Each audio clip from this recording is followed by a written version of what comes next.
Alam nyo ba na si Rodante Marcoleta ang pinaka maikling naging Blue Ribbon Committee Chair?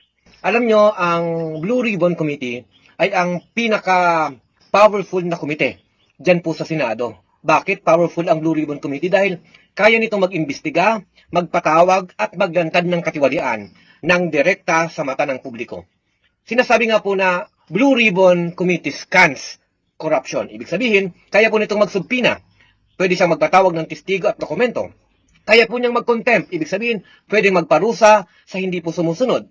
At pwede rin po siyang in aid of legislation. Ibig sabihin, pwede siyang mag-investigasyon para sa paggawa po ng batas at national spotlight. Lahat po ng nakatutok dito ay napipressure dahil po sa media. Ngayon, si Rodante Marcoleta dahil bully nga siya, mayabang, at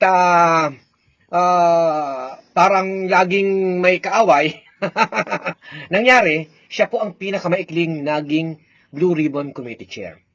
Halin tulad ko siya sa 45 days na manok. Wala pang 45 days, kinatay na. Yan po ang nakukuha ng isang bullying senador.